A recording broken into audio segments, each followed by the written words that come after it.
옛날 어느 산골 마을에 유난히 산세가 깊고 물이 맑아 학들이 쉬어간다는 솔개골이라는 곳이 있었습니다.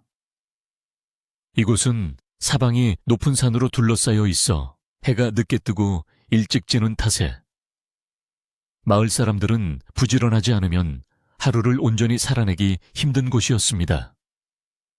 가을이 깊어지면 산등성이는 붉은 단풍으로 타오르듯 물들었고, 저녁이면 서늘한 바람이 골짜기를 타고 내려와 집집마다 굴뚝 연기를 낮게 깔리게 만들었습니다.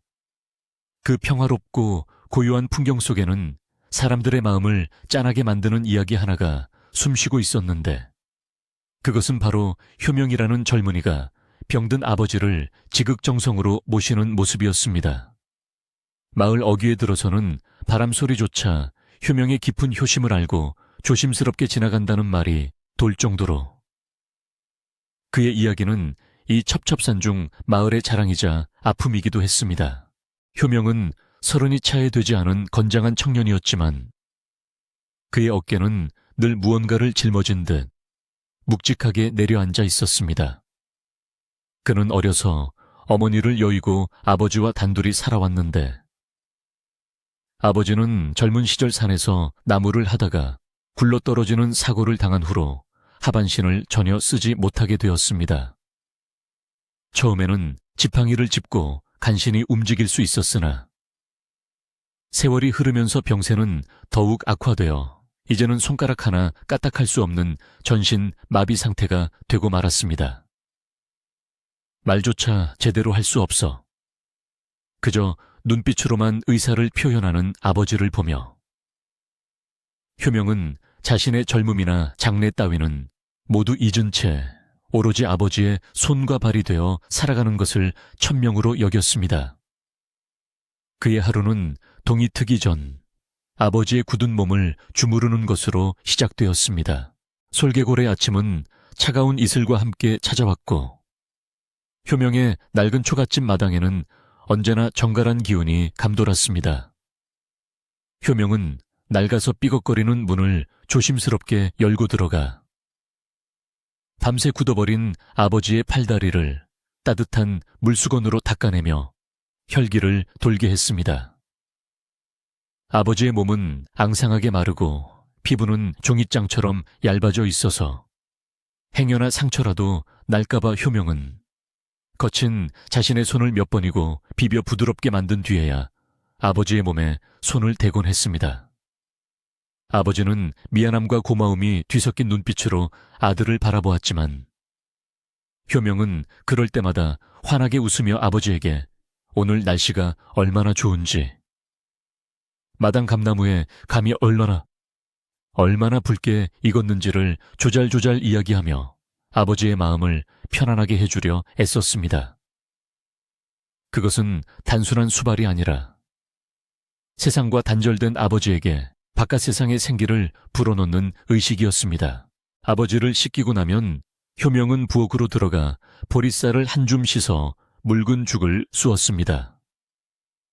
쌀이 귀한 산골 형편이라 넉넉하게 밥을 지을 수는 없었지만 효명은 자신이 굶을지언정 아버지의 끼니만큼은 거르는 법이 없었습니다.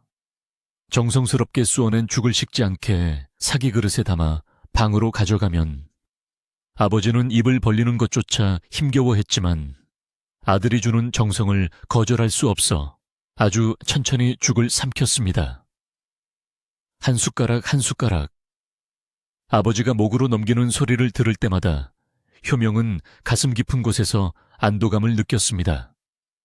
그에게 있어 아버지의 식사는 단순히 배를 채우는 행위가 아니라 아버지가 아직 살아 숨쉬고 있다는 증거이자 오늘 하루도 함께할 수 있다는 희망의 확인이었습니다. 아침 식사가 끝나면 효명은 마당 한 구석에 세워둔 특별한 지게를 챙겼습니다. 보통의 지게와는 달리 등바디가 넓고 푹신한 집과 솜으로 덧대어져 있으며 아버지가 앉아서도 떨어지지 않도록 단단한 끈으로 묶을 수 있게 개조된 것이었습니다. 효명은 이 지게를 자신의 등처럼 여기며 소중히 다루었고 매일 아침 지게의 끈이 헐거워지지는 않았는지, 나무가 갈라진 곳은 없는지 꼼꼼하게 살폈습니다. 아버지를 업고 길을 나서는 것은 효명에게 일상이자 가장 중요한 일과였습니다. 집에만 누워있으면 욕창이 생길 수도 있고, 무엇보다 아버지가 답답해하실 것을 염려하여 날씨가 아주 험한 날을 제외하고는 항상 아버지를 지게에 업고 마을 밖으로 나갔습니다. 이것은 효명이 세상과 소통하는 방식이자 아버지를 세상의 일부로 남겨두려는 눈물겨운 노력이었습니다.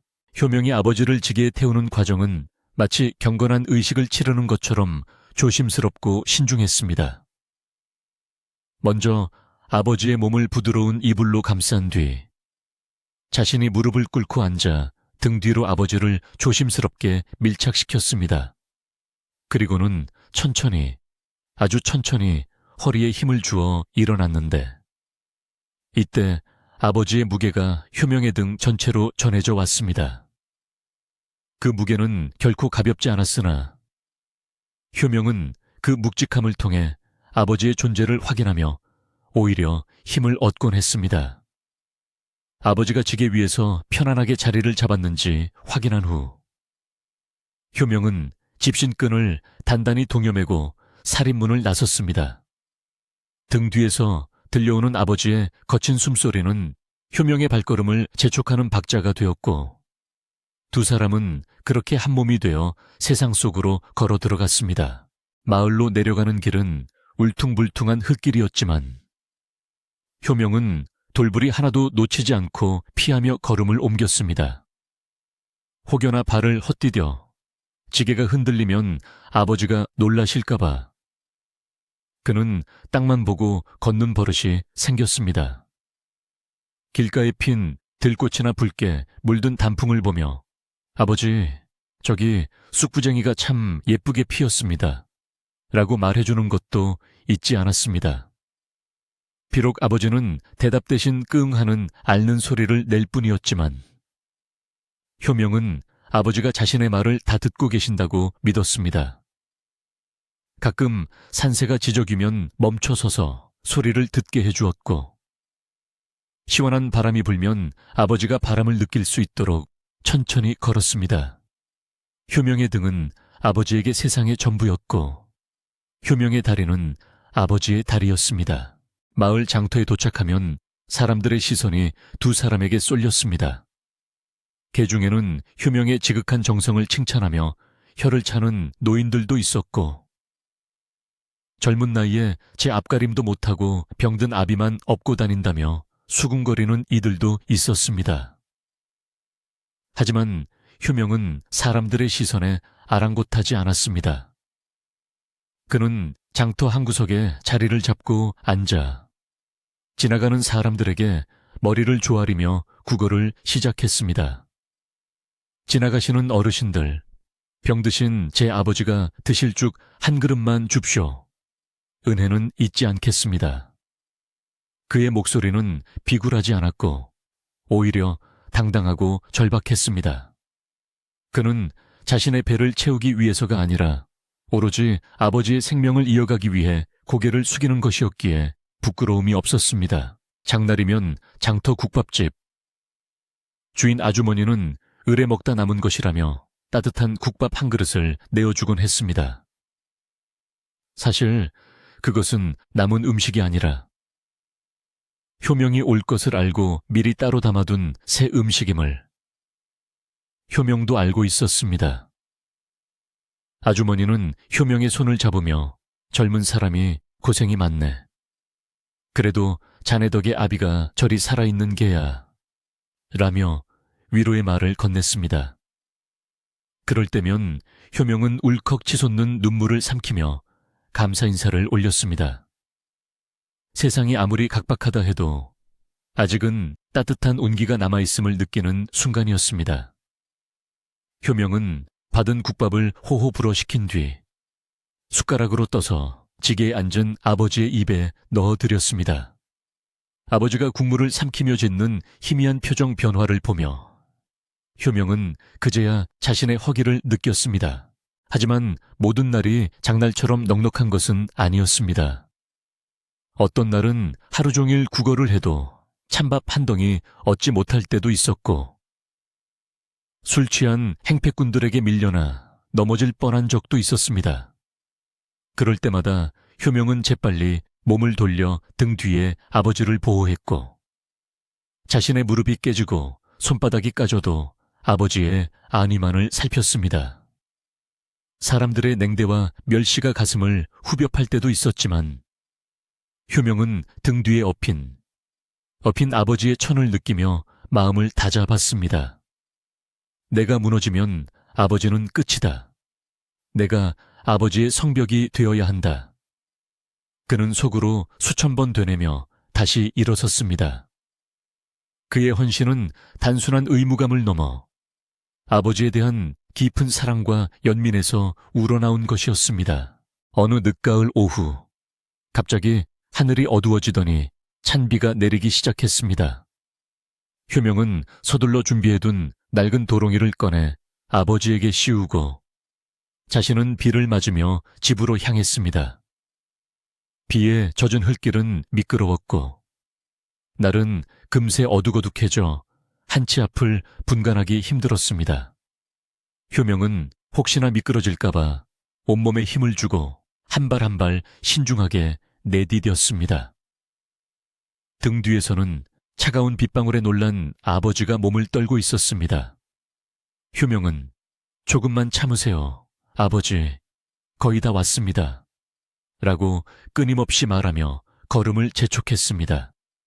빗물인지 땀인지 모를 물기가 효명의 얼굴을 타고 흘러내렸지만 그는 멈출 수 없었습니다. 집으로 돌아가는 그 길은 세상에서 가장 멀고도 험난한 길처럼 느껴졌습니다. 집에 도착했을 때 효명은 거의 탈진 상태였습니다. 그러나 그는 쉴 틈도 없이 젖은 아버지를 방으로 옮기고 마른 수건으로 물기를 닦아낸 뒤 군부를 지폈습니다.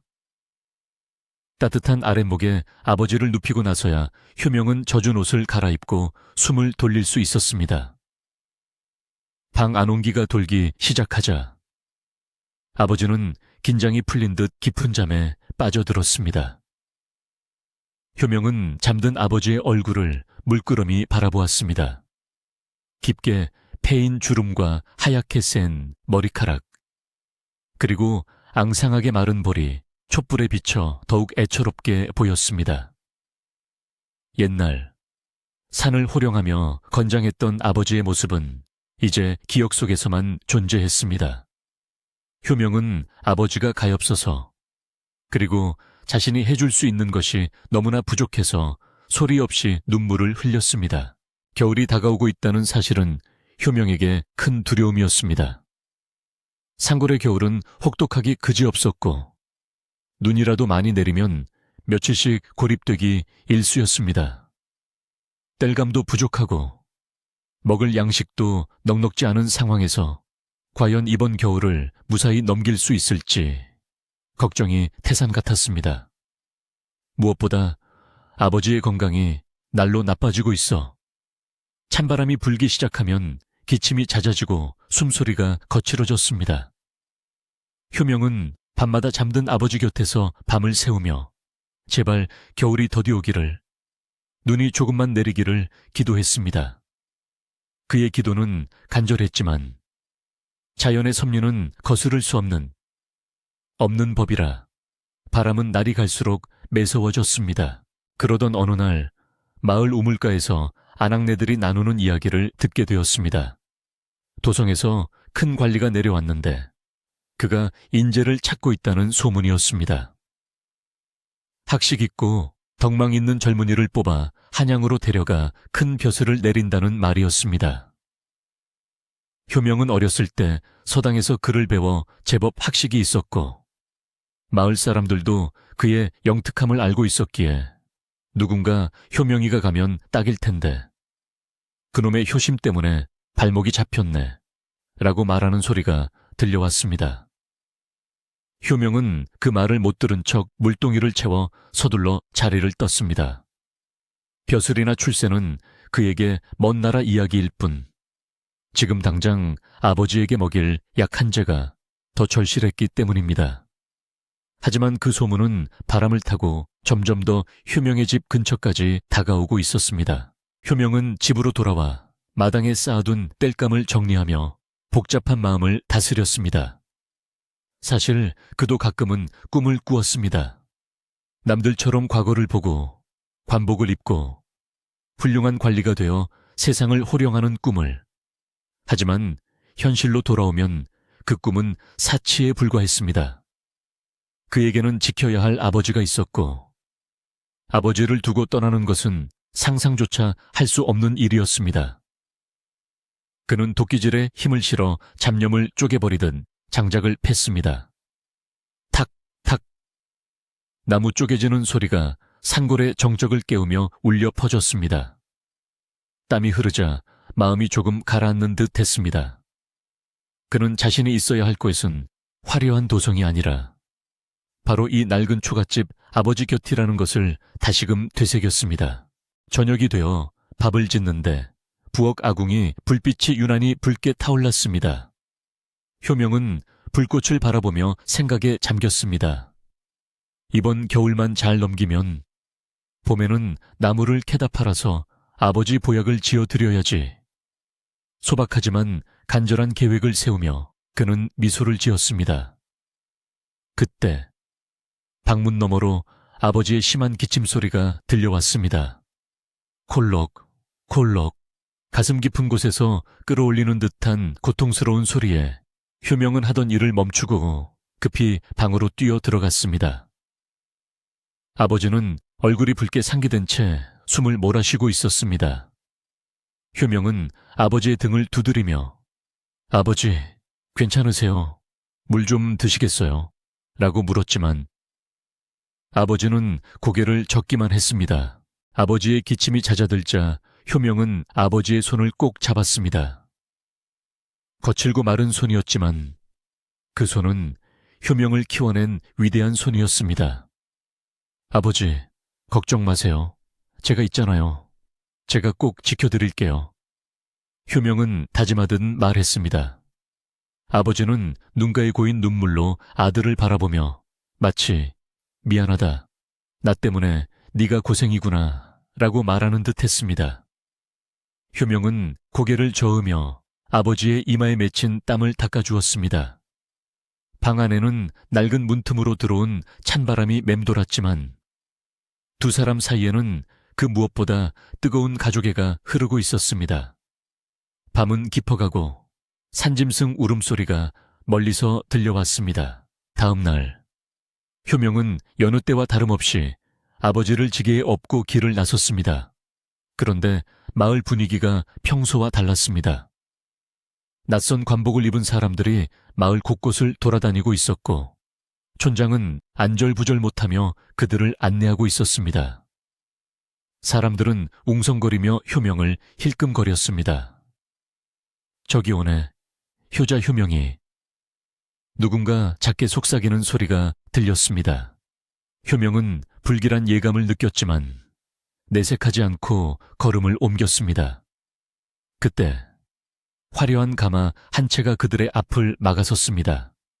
가마의 문이 열리고 날카로운 눈매를 가진 중년의 사내가 모습을 드러냈습니다. 그는 바로 도성에서 내려온 박상궁이었습니다. 박상궁은 위아래로 효명을 훑어보았습니다. 남루한 옷차림에 병든 아비를 업고 있는 모습이었지만 효명의 눈빛만은 맑고 강직해 보였습니다. 박상궁은 흥미롭다는 듯 입가에 묘한 미소를 지으며 말했습니다. 네가 바로 이 고을에서 소문난 효자 효명이더냐.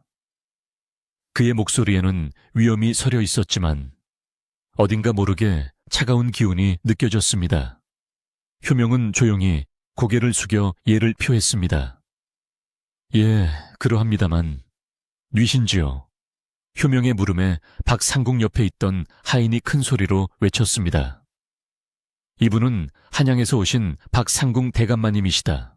썩 물러나 엎드리지 않고 무엇하느냐. 효명은 지게의 아버지가 계시기에 엎드릴 수가 없었습니다. 그는 꼿꼿이 서서 정중하게 말했습니다. 등에 병든 아버님이 계셔 엎드려 저를 올리지 못함을 용서하십시오. 그의 당당한 태도에 박상궁은 오히려 더욱 호기심을 느꼈습니다. 허허, 듣던 대로 대단한 효심이로구나. 내 너를 보러 여기까지 왔다. 박상궁의 말에 마을 사람들은 술렁이기 시작했습니다. 효명은 의아한 표정으로 박상궁을 바라보았습니다. 자신같이 미천한 사람을 보러 고위 관리가 직접 왔다는 것이 믿기지 않았습니다. 박상궁은 천천히 가마에서 내려와 효명에게 다가갔습니다. 그리고는 낮은 목소리로 속삭였습니다. 내 재주가 아깝다는 말을 들었다. 썩은 나무를 지키느라 거목이 될 싹을 틔우지 못해서야 되겠느냐. 그 말은 효명의 가슴에 비수처럼 꽂혔습니다. 썩은 나무라니. 아버지를 두고 하는 말임이 분명했습니다. 효명의 눈썹이 꿈틀거렸습니다. 아무리 높은 관리라 해도 아버지를 모욕하는 것은 참을 수 없었습니다. 하지만 효명은 끓어오르는 분노를 억누르며 차분하게 대답했습니다. 제게는 이분이 세상에서 가장 귀한 뿔입니다. 뿔이 없는 나무가 어찌 거목이 되겠습니까? 효명의 대답에 박상궁은 짐짓 놀란 표정을 지었으나 이내 다시 냉소적인 웃음을 되찾았습니다. 말재주도 좋구나. 내 너에게 제안을 하나 하겠다. 박상궁의 눈빛이 탐욕스럽게 번득였습니다. 박상궁은 효명에게 파격적인 제안을 던졌습니다. 한양으로 올라가 자신의 수하가 되어 글을 읽고 정사를 돌보면 평생 먹고 살 걱정 없는 재물과 지위를 주겠다는 것이었습니다. 또한 아버지를 돌볼 하인을 붙여줄 테니 너는 더 이상 국어를 하지 않아도 된다고 덧붙였습니다. 겉으로 보기에는 거절할 수 없는 달콤한 제안이었습니다. 마을 사람들은 침을 꿀꺽 삼키며 부러운 눈빛으로 효명을 바라보았습니다. 이제 고생 끝 행복 시작이라며 수군거리는 소리도 들렸습니다. 하지만 효명은 박상궁의 눈빛 뒤에 숨겨진 차가운 계산을 본능적으로 감지했습니다. 그것은 순수한 호의가 아니라 자신의 효심을 이용해 명성을 얻으려는 혹은 자신을 소유하려는 욕망이었습니다.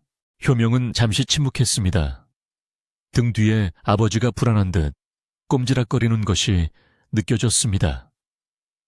아버지는 혹시나 아들이 자신을 떠날까봐 아니면 자신 때문에 아들의 앞길을 막는 것일까봐 두려워하고 계실 것입니다. 효명은 등 뒤로 손을 돌려 아버지의 다리를 꽉 잡았습니다. 걱정 마세요. 저는 어디도 가지 않습니다. 그 손길에 담긴 진심이 아버지에게 전해졌는지 아버지의 움직임이 잦아들었습니다. 효명은 고개를 들어 박상궁을 똑바로 쳐다보았습니다. 그리고 입을 열려는 순간 찬바람이 횡하니 불어와 낙엽들을 휘감아 올렸습니다. 마을 어귀에 늙은 느티나무가 바람에 흔들리며 우웅 소리를 내었습니다. 이것은 앞으로 닥쳐올 시련을 예고하는 전주곡과도 같았습니다. 박상궁의 제안이 허공에 흩어지자마자 그의 화려한 가마 행렬은 먼지를 일으키며 마을 어귀 저편으로 사라졌습니다.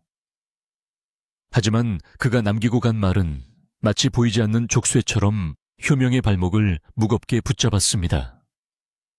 가마가 사라진 자리에는 마을 사람들이 구름처럼 몰려들었습니다. 평소에는 효명의 딱한 사정을 동정하던 이들이었지만 지금은 그들의 눈빛에 부러움과 시기 그리고 알 수 없는 흥분이 뒤섞여 있었습니다. 이복의 효명, 이게 웬 횡재인가. 도성 양반이 자네를 눈여겨보았다니 이제 자네 팔자는 핀 것일세. 촌장이 흥분된 목소리로 효명의 어깨를 두드리며 말했습니다. 옆에 있던 아낙네들도 맞장구를 치며 이제 지긋지긋한 가난을 벗고 아버지를 호강시켜 드릴 수 있게 되었다고 입을 모아 떠들어댔습니다. 사람들의 왁자지껄한 축하 인사가 쏟아지는 가운데서도 효명은 아무런 대꾸도 할 수 없었습니다. 그의 등 뒤에 엎인 아버지의 숨결이 평소보다 거칠게 느껴졌기 때문입니다. 아버지는 말은 못해도 귀는 열려 있어 박상궁의 제안과 사람들의 반응을 모두 듣고 계셨습니다. 효명은 사람들의 환호를 뒤로 한 채 도망치듯 서둘러 발걸음을 옮겼습니다. 나중에 이야기합시다. 아버지가 피곤해 하십니다. 짧은 한마디를 남기고 돌아선 그의 뒷모습은 벼슬길이 열렸다는 기쁜 소식을 들은 사람치고는 너무나도 무겁고 쓸쓸해 보였습니다. 사람들은 그런 효명을 이해할 수 없다는 듯은 혀를 찼지만 효명에게는 당장 아버지의 안색을 살피는 것이 그 무엇보다 급한 일이었습니다. 집으로 돌아오는 길, 효명은 일부러 평소보다 천천히 걸었습니다. 돌부리에 채여 지게가 흔들리지 않도록 조심하면서도 머릿속은 복잡하게 엉킨 실타래 같았습니다. 박상궁의 말처럼 자신이 벼슬을 얻어 돈을 많이 벌면 아버지에게 비단 이불을 덮어드리고 용하다는 의원을 불러 침을 맞게 해드릴 수 있을 것입니다. 지금처럼 찬바람을 맞으며 구걸하러 다니지 않아도 되고 끼니 걱정에 밤잠을 설치지 않아도 될 것입니다. 그것이 진정 아버지를 위하는 길이 아닐까 하는 생각이 스멀스멀 피어올랐습니다. 내가 고집을 부려 아버지를 고생시키고 있는 것은 아닐까. 효명은 자책감에 입술을 깨물었습니다. 하지만 아버지를 남의 손에 맡겨두고 떠나야 한다는 조건이 가슴을 턱 막히게 했습니다. 초가집에 도착해 아버지를 방에 눕히는 순간 효명은 아버지의 눈가를 보고 가슴이 철렁 내려앉았습니다. 아버지의 눈가에는 물기가 그렁그렁 맺혀 있었고 초점 없는 시선은 천장을 향해 멍하니 고정되어 있었습니다. 아버지는 아들이 자신 때문에 좋은 기회를 놓칠까봐 걱정하는 것인지 아니면 아들과 헤어지게 될까봐 두려워하는 것인지 알 수 없었습니다. 효명은 황급히 따뜻한 물을 떠와 수건을 적셔 아버지의 얼굴을 닦아주었습니다. 아버지, 아무 걱정 마세요. 저는 아버지 곁을 떠나지 않아요. 그깟 벼슬 줘도 안 가집니다. 효명은 짐짓 씩씩한 척 큰 소리로 말하며 웃어 보였지만 아버지의 표정은 좀처럼 밝아지지 않았습니다. 그날 밤 마을에는 효명에 대한 소문이 꼬리에 꼬리를 물고 퍼져나갔습니다. 가을가 빨래터에서는 안악들이 모여 앉아 방망이질을 멈추고 수군거렸습니다. 아니, 그 좋은 자리를 마다하고 국어를 계속하겠다고 효명이가 미친 게 아니고서야 그럴 리가 있나. 아무리 효자라 해도 앞뒤가 꽉 막혔지. 자기가 잘 돼야 부모도 호강하는 법인데. 쯧쯧. 사람들은 저마다 한마디씩 거들며 효명의 어리석음을 탓했습니다. 어떤 이는 효명이 욕심을 부려 더 큰 것을 바라고 튕기는 것이라 억측하기도 했고 어떤 이는 아비가 자식 앞길을 막는 짐이라며 모진 말을 내뱉기도 했습니다. 그 말들은 바람을 타고 밤새도록 솔개골을 떠돌았습니다. 다음 날 아침 효명이 마당을 쓸고 있는데 대문 밖에서 인기척이 들렸습니다. 나가보니 박상궁이 보낸 하인들이 쌀1 가마니와 고기 몇 근, 그리고 비단 옷감을 들고 서 있었습니다. 대감마님께서 노친네 봉양하는 데 쓰라며 보내신 정성이다. 바꿔라. 하인은 거만하게 물건들을 마루에 내려놓았습니다. 쌀가마니의 묵직한 소리가 마루를 울렸고 붉은 고기는 기름기가 자르르 흘렀습니다. 평생 구경하기도 힘든 귀한 물건들이었지만 효명은 그것들이 반갑지 않았습니다. 이것은 단순한 선물이 아니라 자신의 마음을 흔들고 빚을 지게 만들어 결국 굴복시키려는 미끼임을 직감했기 때문입니다. 효명은 물건들을 바라보며 한참을 망설였습니다. 당장 아버지에게 고깃국을 끓여드릴 수 있는 기회였기에 거절하는 것이 과연 옳은 일인지 혼란스러웠습니다. 효명은 결국 물건들을 마루 한 구석으로 밀어두고 손을 대지 않았습니다. 공짜로 받은 물건은 언젠가 족쇄가 되어 돌아올 것임을 알았기에 차라리 굶는 편을 택하기로 한 것입니다. 그는 다시 지게를 지고 아버지를 업은 채 집을 나섰습니다. 마을로 내려가는 길목에서 마주친 사람들의 시선은 어제와 확연히 달라져 있었습니다. 전에는 안쓰러움과 대견함이 섞인 눈빛이었다면 이제는 답답함과 조소 혹은 노골적인 비난이 담겨 있었습니다. 복을 발로 차버린 놈이라는 수군거림이 등 뒤에서 들려왔지만 효명은 애써 못 들은 척하며 묵묵히 걸음을 옮겼습니다. 하지만 그 비난의 화살들은 그의 가슴에 하나둘씩 박혀 깊은 상처를 내고 있었습니다. 장터에 도착해서도 상황은 마찬가지였습니다. 평소 국밥을 챙겨주던 아주머니조차 오늘은 퉁명스러운 표정으로 그를 대했습니다. 자네, 정말 한양으로 안 갈 셈인가? 늙은 아비 고생 그만 시키고 눈 딱 감고 가지. 그래, 아주머니는 국밥 그릇을 탁 소리나게 내려놓으며 타박하듯 말했습니다. 그 말 속에는 효명을 아끼는 마음도 있었겠지만 현실을 모르는 젊은이에 대한 답답함이 더 커 보였습니다. 효명은 아무 말 없이 국밥을 받아 아버지에게 떠먹여 드렸습니다. 뜨거운 국물이 목으로 넘어가는데도 가슴 한구석은 시리도록 차가웠습니다. 세상 모든 사람이 자신을 손가락질하는 것 같아 효명은 점점 더 고립감을 느꼈습니다. 그때 장터 한쪽 구석에서 지팡이를 짚고 이 광경을 지켜보던 노인이 있었습니다. 그는 마을에서 가장 나이가 많고 지혜롭기로 소문난 심노인이었습니다. 심노인은 젊은 시절 세상을 떠돌며 많은 것을 보고 겪은 인물로 평소에는 말수가 적어 있는 듯 없는 듯 지냈지만 중요한 순간에는 뼈 있는 한마디로 사람들을 깨우치곤 했습니다. 심노인은 효명이 공영에 처해 있음을 알아차리고 천천히 그에게 다가갔습니다. 그의 낡은 옷자락은 바람에 펄럭였지만 눈빛만은 형형하게 살아있었습니다. 심노인은 효명의 곁에 털썩 주저앉으며 허공을 향해 혼잣말처럼 중얼거렸습니다.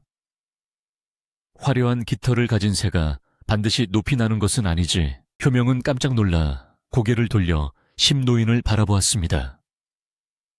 심노인은 효명과 눈을 마주치지 않고 그저 지게에 앉은 아버지의 발을 물끄러미 바라보고 있었습니다. 자네 아비의 발을 보게. 굳은 살이 박이고 휘어졌지만 자네 등에서 떨어지지 않으려 안간힘을 쓰고 있네. 저 발이 무엇을 말하는지 아는가? 노인의 물음에 효명은 아버지의 발을 내려다보았습니다. 앙상하고 볼품없는 발이었지만 그 발은 효명과 아버지를 이어주는 생명의 고리였습니다. 효명은 잠시 생각한 뒤 조심스럽게 입을 열었습니다. 함께 있고 싶다는 말씀이십니까? 그의 목소리는 떨리고 있었습니다. 심노인은 그제야 고개를 돌려 효명의 눈을 똑바로 응시했습니다. 깊게 패인 주름 사이에 숨겨진 눈동자가 효명의 마음속을 꿰뚫어 보는 듯 했습니다. 도성에서 온 양반은 자네의 재주를 탐내는 것이 아니라 자네의 이름을 탐내는 것이야. 효자를 거느린 대감이라는 명성 말이네. 그가 주는 밥은 기름지겠지만 그 밥에는 독이 들어있어. 자네가 떠나면 아비는 비단 이불 속에서 외로움에 떨다 죽을 걸세. 효도는 밥을 먹여주는 것이 아니라 마음을 나누는 것이라네. 심노인의 말은 마치 천둥소리처럼 효명의 머리를 때렸습니다. 효명은 그동안 흔들렸던 자신의 마음을 들킨 것 같아 부끄러움에 고개를 들 수가 없었습니다.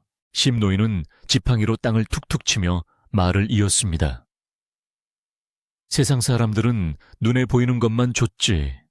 하지만 자네는 보이지 않는 것을 지켜야 하네. 그것이 자네가 이 땅에 태어난 이유일지도 모르니. 말을 마친 심 노인은 툭툭 털고 일어나 인파 속으로 사라졌습니다. 효명은 한참 동안 그 자리에 멍하니 앉아 있었습니다. 심 노인의 말 한마디가 가슴에 새겨져 혼란스럽던 마음에 하나의 길을 비춰주는 등불이 되었습니다. 그는 다시 한번 등 뒤에 아버지를 꽉 끌어안았습니다. 아버지의 천이 등줄기를 타고 전해져 오자 그는 비로소 자신이 무엇을 해야 할지 명확하게 깨달았습니다. 하지만 시련은 그것으로 끝이 아니었습니다. 며칠 후 박상궁은 더욱 교묘한 방법으로 효명을 압박해 왔습니다. 그는 마을 촌장을 불러 은근한 협박을 가했습니다. 이 마을에 인재가 있어 나라에 천거하려는데 마을 사람들이 돕지는 못할 망정 방해를 해서야 되겠는가? 만약 효명이 끝내 내 제안을 거절한다면 이 마을 전체가 불충한 곳으로 찍혀 세금 감면 혜택을 받지 못할 수도 있네. 박상궁의 말은 순식간에 마을 전체를 공포로 몰아넣었습니다. 촌장은 사색이 되어 마을 회의를 소집했고 사람들은 이제 효명을 원망의 눈초리로 바라보게 되었습니다. 효명의 개인적인 선택이 마을 전체의 생존 문제로 번지게 된 것입니다. 마을 회의에 불려간 효명은 죄인처럼 마당 한가운데 무릎을 꿇고 앉아 있어야 했습니다. 마을 어른들은 돌아가며 효명을 회유하고 협박했습니다. 효명아, 너 하나만 희생하면 모두가 산다. 네가 가서 출세하면 우리 마을도 덕을 보지 않겠느냐. 자식된 도리로 아비 호강시켜 드리는 게 맞지. 내 고집 피우자고 마을 사람들 다 죽일 셈이냐. 쏟아지는 비난 속에서 효명은 입을 굳게 다물었습니다. 그들의 말은 논리적인 듯 했지만 결국은 자신들의 이익을 위해 효명의 희생을 강요하는 것에 불과했습니다. 효명은 묵묵히 땅만 바라보며 그들의 성토가 끝나기를 기다렸습니다. 집으로 돌아온 효명은 아버지 앞에 엎드려 소리 없이 울었습니다. 세상이 온통 벽으로 둘러싸인 것 같았습니다. 자신이 옳다고 믿는 길이 왜 남들에게는 이토록 비난받아야 하는 일인지 이해할 수 없었습니다. 아버지는 누워서 우는 아들의 등을 힘겹게 바라보았습니다. 아버지의 눈에서도 주르륵 눈물이 흘러내려 베개를 적셨습니다. 아버지는 입을 달싹였지만 목소리는 나오지 않았고 다만 가라앉아서 가라앉는 듯 눈짓을 보냈습니다. 하지만 그 눈빛 깊은 곳에는 나를 두고 가지 마라는 처절한 외침이 담겨 있음을 효명은 알고 있었습니다. 효명은 아버지의 손을 잡고 자신의 볼에 비비며 오열했습니다. 박상궁은 효명이 쉽게 꺾이지 않자 마지막 수를 두었습니다. 그는 의원을 대동하고 직접 효명의 집을 찾아왔습니다. 의원은 아버지의 진맥을 짚어보고는 심각한 표정으로 고개를 저으며 말했습니다. 이 상태로 두면 이번 겨울을 넘기기 힘듭니다. 하지만 도성으로 가서 귀한 약재를 쓰고 따뜻한 방에서 요양하면 몇 년은 더 사실 수 있습니다. 박상궁은 의기양양한 표정으로 효명을 내려다보았습니다. 들었느냐? 내 놈의 그 알량한 효심이 아비를 죽이고 있다. 진정 아비를 살리고 싶다면 내 손을 잡아라. 그것은 효명의 가장 아픈 부분을 찌르는 잔인한 공격이었습니다. 효명은 흔들렸습니다. 자신의 곁에 두는 것이 아버지의 생명을 단축시키는 일이라면 차라리 떠나는 것이 맞는 것일까, 사랑하기 때문에 보내드려야 하는 것일까? 그는 밤새도록 잠을 이루지 못하고 뒤척였습니다. 밖에서는 늦가을 비가 추적추적 내리고 빗소리는 효명의 마음을 더욱 심란하게 만들었습니다. 그는 방문을 열고 차가운 밤 공기를 들이마셨습니다.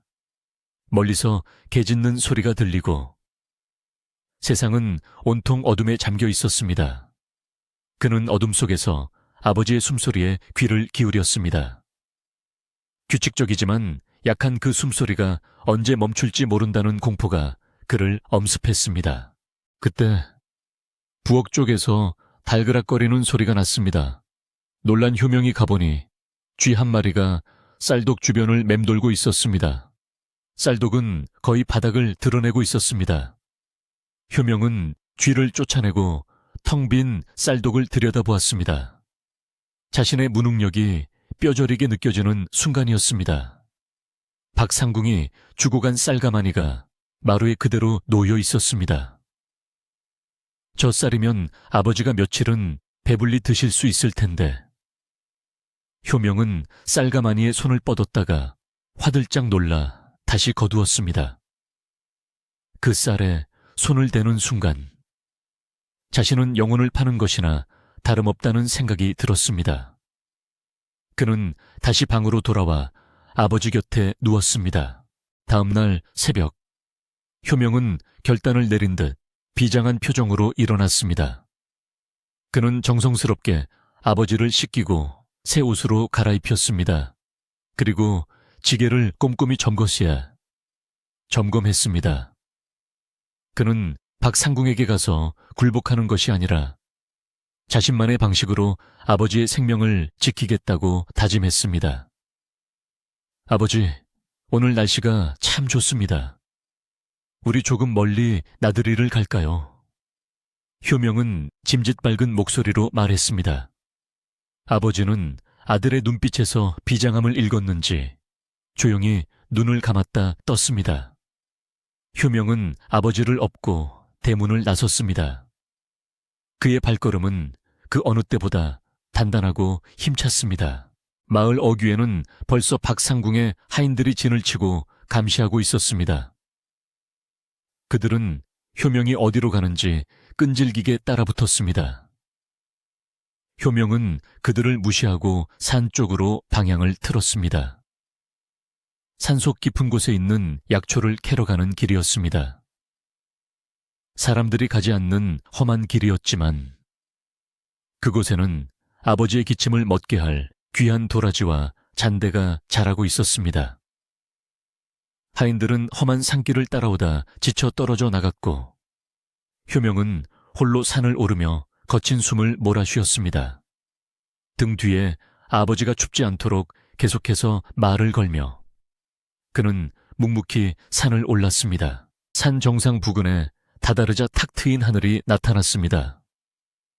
아래로는 솔개골 마을이 장난감처럼 작게 내려다 보였습니다. 효명은 바위에 걸터 앉아 땀을 닦으며 아버지에게 풍경을 보여드렸습니다. 아버지, 저기 우리 집이 보이세요. 그리고 저기 으리으리한 박상궁의 가마도 보이네요.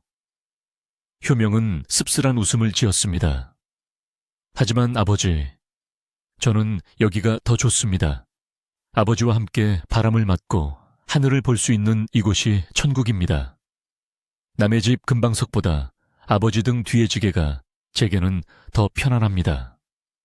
아버지는 아들의 어깨에 얼굴을 기대며 깊은 숨을 내쉬었습니다. 그것은 긍정의 대답이었습니다. 효명이 산에서 내려왔을 때 마을 분위기는 더욱 흉흉해져 있었습니다. 박상궁이 내일 아침까지 확답을 주지 않으면 마을을 떠나겠다며 최후통첩을 날렸기 때문입니다. 사람들은 효명의 집 앞까지 몰려와 시위를 하듯 서성거렸습니다. 어떤 이는 돌을 던지기도 했고 어떤 이는 문을 발로 차기도 했습니다. 효명은 굳게 닫힌 문 안에서 아버지를 끌어안고 공포에 떨고 있었습니다. 세상이 그들을 벼랑 끝으로 몰아쓰고 있었습니다. 하지만 효명의 마음속에는 심노인의 말이 촛불처럼 타오르고 있었습니다. 보이지 않는 것을 지켜라.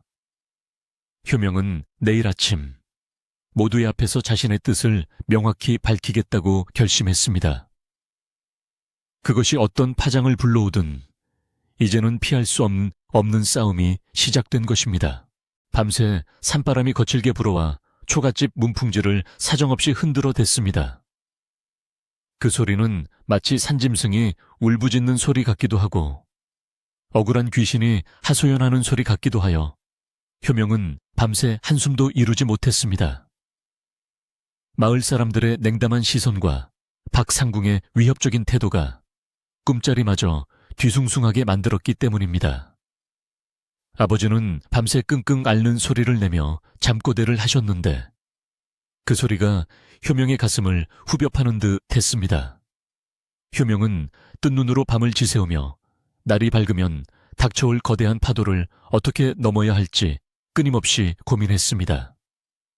방 안의 공기는 차갑게 식어 있었지만 효명의 머릿속은 복잡한 생각들로 뜨겁게 달아올랐습니다. 어둠 속에서 아버지의 손을 잡고 그는 수없이 기도했습니다. 부디 이 시련이 우리 부자를 갈라놓지 않게 해달라고. 그리고 자신의 선택이 틀리지 않았음을 증명할 힘을 달라고 말입니다. 동이 트자마자 마을 어귀는 다시 소란스러워지기 시작했습니다. 박상궁이 풀어놓은 하인들이 집집마다 돌아다니며 무언가를 속삭이고 있었고 그 말을 들은 사람들의 표정은 기대감으로 들떠 있었습니다. 소문의 내용은 이러했습니다.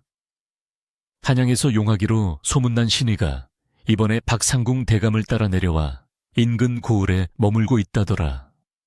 죽은 사람도 살려낸다는 명의라는데 대감의 추천장이 없으면 얼굴조차 볼 수 없다는구먼. 이 소문은 삽시간에 퍼져나가 효명의 귀에도 들어갔습니다. 마을 사람들은 다시 효명의 집 주위로 몰려들어 웅성거리기 시작했습니다. 들었나 신이가 왔대. 효명이 저놈이 고집만 꺾으면 아비병을 고칠 수 있다는 거야. 사람들의 목소리에는 효명을 탓하는 기색이 역력했습니다. 효명은 마당에 나와서서 그들의 이야기를 들으며 주먹을 꽉 쥐었습니다. 신이라니, 아버지를 고칠 수 있는 의원이라니. 그것은 효명에게 거부할 수 없는 달콤한 유혹이었습니다. 평생을 아버지의 병간호에 바쳐온 그에게 아버지의 병을 고칠 수 있다는 희망보다 더 간절한 것은 없었습니다. 박상궁은 바로 그 점을 노리고 마지막 미끼를 던진 것이 분명했습니다. 효명의 마음속에서 격렬한 싸움이 일어났습니다. 자존심과 신념을 지킬 것인가? 아니면 굴복하더라도 아버지의 병을 고칠 기회를 잡을 것인가? 그는 흔들리는 눈빛으로 방문을 바라보았습니다.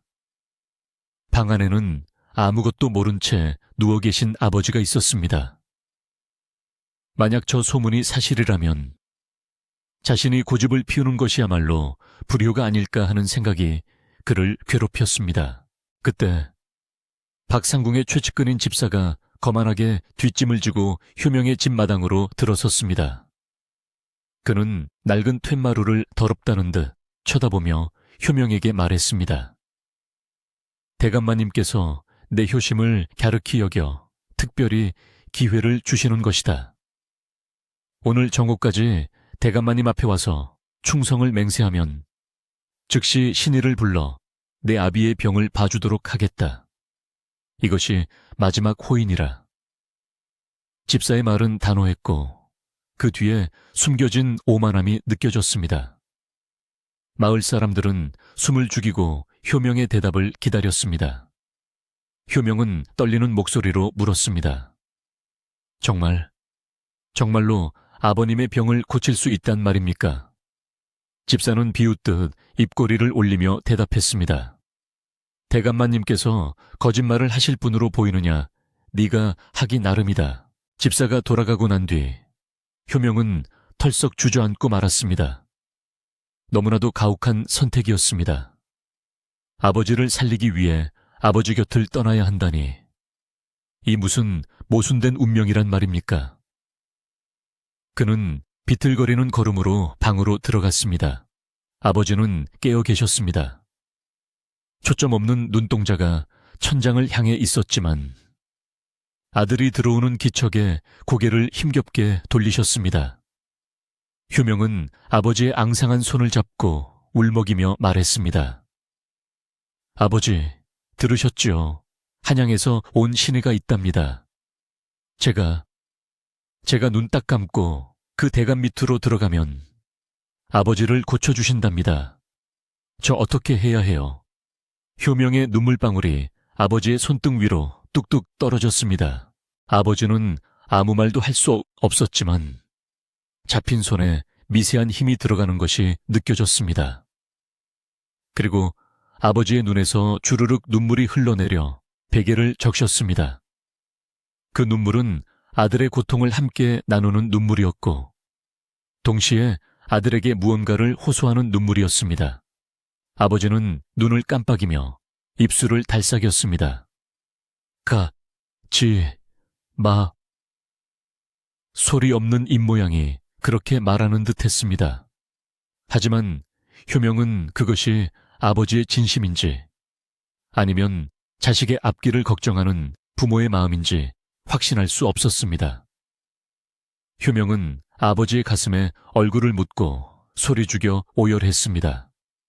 방 안가득 채워진 무거운 침묵만이 두 사람의 슬픔을 감싸 안았습니다. 잠시 후 효명은 마음을 추스르고 밖으로 나왔습니다. 진실을 확인하고 싶었습니다. 정말로 신이가 와 있는 것인지 아니면 박상궁이 꾸며낸 거짓말인지 알아야 했습니다. 그는 마을 장터 쪽으로 발걸음을 옮겼습니다. 장터에는 박상궁의 하인들이 모여 술을 마시고 있었습니다. 효명은 몰래 그들의 뒤편에 숨어 이야기를 엿들었습니다. 야, 그 시골 촌놈이 속아 넘어갈까? 시내는 무슨 그냥 한양에서 온 돌팔이 요원 하나 데려다 놓고 겁주는 거지. 그러게 말이야.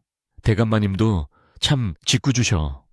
그냥 힘으로 끌고 가면 될 것을 굳이 제 발로 기어오게 만들겠다고 저 난리를 치시니. 하인들은 낄낄거리며 효명을 조롱하고 있었습니다. 그들의 대화를 듣는 순간 효명의 머릿속이 하얗게 변했습니다. 모든 것이 거짓이었습니다. 신의도, 치료도, 아버지에 대한 배려도 모두 박상궁이 자신을 굴복시키기 위해 꾸며낸 연극이었던 것입니다. 효명은 주먹을 쥐어 손톱이 살을 파고들 정도로 분노했습니다. 그들은 아버지의 목숨을 담보로 장난을 치고 있었습니다. 사람의 생명을, 자식의 효심을 이토록 가볍게 여기는 자들에게 충성을 맹세한다는 것은 죽기보다 싫은 일이었습니다. 만약 속아서 따라갔다면 아버지는 치료는커녕 낯선 곳에서 비참하게 버려졌을 것이 불을 보듯 뻔했습니다. 효명의 눈빛이 차갑게 가라앉았습니다. 더 이상 망설임은 없었습니다. 효명은 분노를 사기며 집으로 돌아왔습니다. 그의 발걸음은 갈 때보다 훨씬 빠르고 단호했습니다. 집에 도착하자마자 그는 부엌으로 들어가 솥에 물을 끓였습니다. 그리고 깨끗한 수건과 갈아입을 옷을 챙겨 방으로 들어갔습니다. 아버지는 여전히 불안한 눈빛으로 아들을 기다리고 계셨습니다. 효명은 아버지에게 부드럽게 미소 지으며 말했습니다. 아버지, 목욕하십시다. 묵은 때를 벗겨내고 아주 개운하게 해드릴게요. 평소와 다름없는 다정한 목소리였지만 그 안에는 비장한 결의가 담겨 있었습니다. 그는 정성스럽게 아버지의 몸을 닦아내기 시작했습니다. 이것은 단순한 목욕이 아니라 다가올 싸움을 앞두고 치르는 정갈한 의식이었습니다. 따뜻한 물수건이 몸에 닿자 아버지의 굳은 근육이 조금씩 풀렸습니다. 효명은 아버지의 발가락 하나하나, 손가락 마디마디를 꼼꼼하게 닦으며 마음속으로 다짐했습니다. 이 손발은 제가 지킵니다.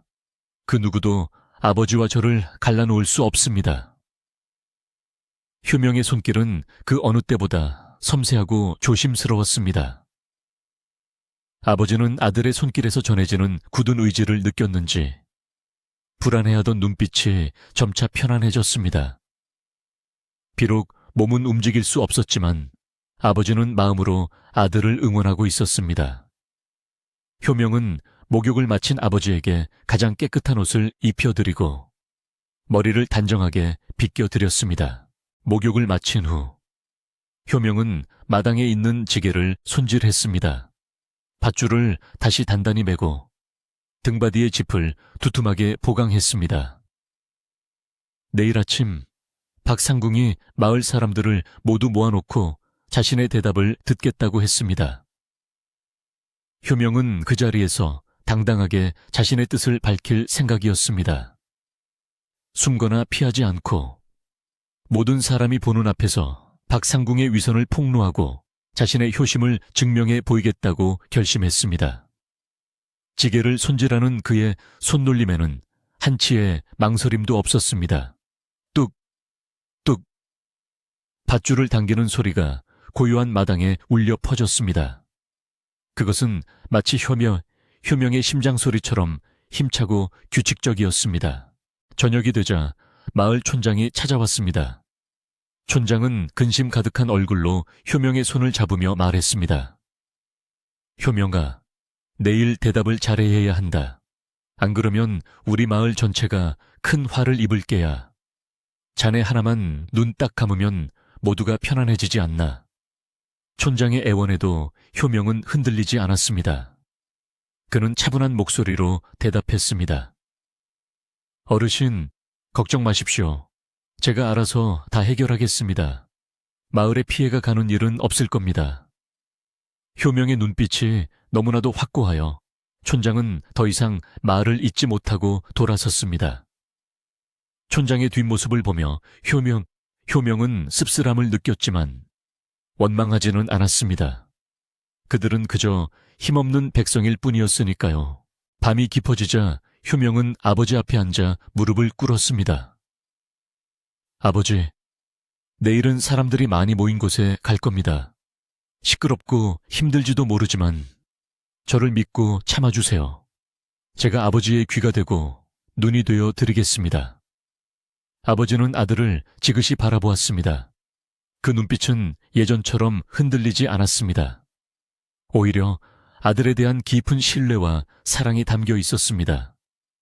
아버지는 아들의 손등을 아주 천천히 입술로 문질렀습니다. 그것은 아버지가 할 수 있는 최고의 애정 표현이자 격려였습니다. 효명은 울컥 솟구치는 눈물을 참으며 아버지의 손을 두 손으로 감싸 쥐었습니다. 두 사람의 마음이 하나로 이어지는 순간이었습니다. 효명은 밤새 잠을 자지 않고 내일 할 말을 정리했습니다. 박상궁의 권세에 눌려 억지로 끌려가는 것이 아니라 당당하게 인간의 도리를 이야기해야 했습니다. 그는 서당에서 배웠던 글귀들을 떠올리며 어떻게 하면 사람들의 마음을 움직이고 박상궁의 입을 다물게 할 수 있을지 고민했습니다. 달빛이 문틈으로 스며들어 효명의 얼굴을 비추었습니다. 그의 얼굴에는 더 이상 두려움이나 망설임은 없었습니다. 오직 아버지를 지키겠다는 일념 하나로 뭉친 전사의 얼굴이었습니다. 바람이 불 때마다 촛불이 일렁겼지만 꺼지지는 않았습니다. 효명의 마음도 그 촛불처럼 위태로워 보였지만 결코 꺼지지 않는 불꽃을 품고 있었습니다. 새벽녘 닭 울음소리가 멀리서 들려왔습니다. 결전의 날이 밝아오고 있었습니다. 효명은 일찍 일어나 부엌에서 따뜻한 미음을 쑤었습니다. 아버지가 긴장하여 체하지 않도록 묽게 끓인 미음이었습니다. 아버지, 드세요. 힘을 내셔야 오늘을 버틸 수 있습니다. 효명은 아버지에게 미움을 한 숟가락씩 떠먹여 드렸습니다. 아버지는 아들이 주는 음식을 한 방울도 남기지 않고 다 받아 드셨습니다. 그것은 아버지 또한 아들과 함께 싸우겠다는 의지의 표현이었습니다. 식사를 마친 후 효명은 아버지를 지게에 태웠습니다. 자, 가십시다. 아버지. 효명은 힘차게 지게를 짊어지고 일어났습니다. 대문을 나서자 차가운 아침 공기가 폐부 깊숙이 들어왔습니다. 마을 중앙에 있는 큰 마당에는 벌써 사람들이 모여들고 있었습니다. 박상궁은 마당 한가운데 높은 단상을 마련해 놓고 위풍당당하게 앉아 있었습니다. 그의 주위에는 호위 무사들과 하인들이 도열해 있어 위압감을 주었습니다. 마을 사람들은 겁에 질린 표정으로 그 주변을 둘러싸고 있었습니다. 효명이 아버지를 업고 나타나자 사람들의 시선이 일제히 그에게 쏠렸습니다. 웅성거리던 소리가 뚝 끊기고 마당에는 무거운 정적이 감돌았습니다. 효명은 그 정적을 뚫고 뚜벅뚜벅 걸어 들어갔습니다. 박상궁은 효명을 보자마자 만족스러운 미소를 지었습니다. 그가 제 발로 찾아왔으니 당연히 굴복하러 온 것이라 생각했기 때문입니다. 오, 드디어 결심을 굳혔구나. 그래, 현명한 선택이다. 어서 와서 내 앞에 무릎을 꿇어라. 박상궁의 목소리가 쩌렁쩌렁하게 울려 퍼졌습니다. 하지만 효명은 무릎을 꿇지 않았습니다. 그는 꼿꼿이 서서 박상궁을 똑바로 쳐다보았습니다. 등 뒤에 아버지를 고쳐매며 그는 호흡을 가다듬었습니다. 이제 곧 그의 입에서 나올 말들이 이 마당을 뒤흔들 것입니다. 마을 사람들은 긴장된 표정으로 효명의 입만 바라보았습니다. 촌장은 안절부절 못하며 손수건으로 연신땀을 닦아냈습니다. 노인은 군중 틈에서 지팡이를 짚고 서서 효명을 묵묵히 지켜보고 있었습니다. 그의 눈빛은 두려워 말고 나아가라고 말하는 듯 했습니다. 효명은 시임 노인의 눈빛에서 용기를 얻었습니다. 그는 주위를 둘러보며 마을 사람들의 얼굴을 하나하나 마음에 담았습니다. 그들 또한 피해자일 뿐. 진정한 적은 저 위에 앉아있는 탐욕스러운 권력자였습니다. 효명은 자신이 지켜야 할 것이 무엇인지 다시 한번 분명히 깨달았습니다. 대감마님, 효명의 목소리가 조용하지만 단단하게 울려 퍼졌습니다. 박상궁의 미소가 살짝 굳어졌습니다. 무슨 말이 더 필요하냐?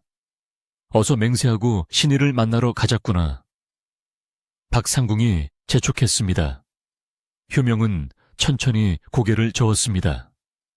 아니요, 저는 맹세하러 온 것이 아닙니다. 저는 거절하러 왔습니다. 그 한마디에 마당은 순식간에 술렁이기 시작했습니다. 사람들은 믿을 수 없다는 듯 입을 벌리고 서로를 쳐다보았습니다. 박상궁의 얼굴이 붉게 달아올랐습니다. 뭐라 거절이라니, 내 놈이 지금 제정신이냐. 효명은 조금도 물러서지 않았습니다. 제가 어젯밤 장터에서 들었습니다. 신의는 없다고. 아버지의 병을 고친다는 말은 모두 거짓이라고 대감의 하인들이 떠드는 것을 들었습니다. 효명의 폭로에 박상궁의 하인들이 당황하여 어쩔 줄 몰라 했습니다. 박상궁의 눈매가 매섭게 변했습니다. 내 놈이 감히 내 말을 의심하는 것이냐. 박상궁이 호통을 쳤지만 효명은 눈 하나 깜짝하지 않았습니다. 거짓으로 얻은 충성이 무슨 소용이 있겠습니까? 저는 아버지를 속이고 팔아서 얻는 벼슬 따위는 원하지 않습니다. 효명의 목소리는 점점 더 커졌습니다. 제게 아버지는 출세의 도구가 아닙니다. 아버지는 저의 하늘이고 땅입니다. 비록 병들고 늙으셨지만 저 등에 업힌 분이 계시기에 제가 숨을 쉬고 살아가는 것입니다. 대감께서는 저의 재주를 탐낸다고 하셨으나 저의 재주는 오로지 아버지를 모시는 데 쓰라고 하늘이 주신 것입니다. 그러니 저는 단 한 발자국도 대감을 따라 나서지 않을 것입니다. 효명의 말은 구구절절 옳았고 그 기세는 태산처럼 웅장했습니다. 등 뒤에 엎인 아버지가 하며 아들에게 힘을 실어주는 듯한 소리를 내었습니다. 박상궁은 분노로 몸을 떨었습니다. 많은 사람들 앞에서 망신을 당한 그는 자제력을 잃어가고 있었습니다. 저 건방진 놈을 당장 끌어내려라. 내 제안을 거절한 대가가 얼마나 혹독한지 보여주겠다. 박상궁의 고함에 호위 무사들이 칼을 뽑아들고 효명에게 다가왔습니다. 마을 사람들은 비명을 지르며 뒤로 물러났습니다. 하지만 효명은 아버지를 보호하듯 등을 구부리며 자리를 지켰습니다. 베려면 베십시오. 하지만 제 등 뒤에 아버지는 건드리지 마십시오. 효명의 눈에서는 서슬퍼런 광채가 뿜어져 나왔습니다. 그것은 죽음을 각오한 사람만이 가질 수 있는 눈빛이었습니다. 칼날이 효명의 목을 겨누는 일촉즉발의 상황이었습니다. 그때 군중 속에서 누군가가 소리쳤습니다. 그만하쇼.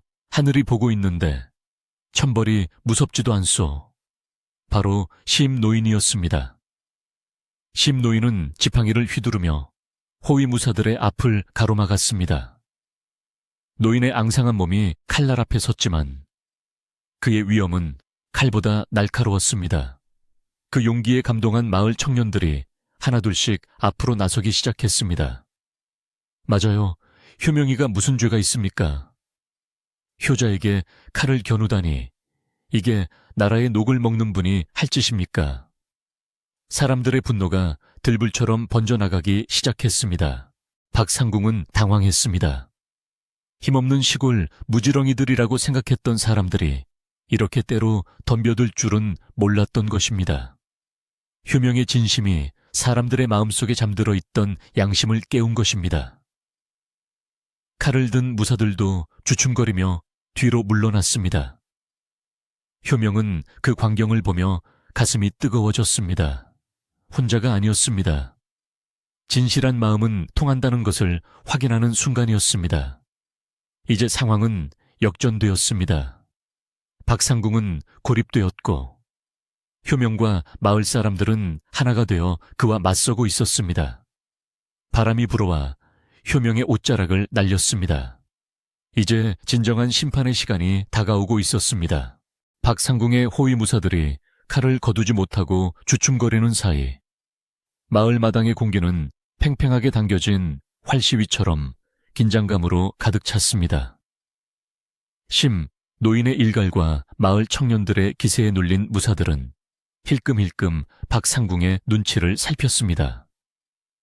그들도 집에 돌아가면 누군가의 아들이자 아비였기에 늙고 병든 아버지를 등 뒤에 업고 목숨을 걸어 지키려는 효명의 모습에 마음이 흔들리지 않을 수 없었습니다.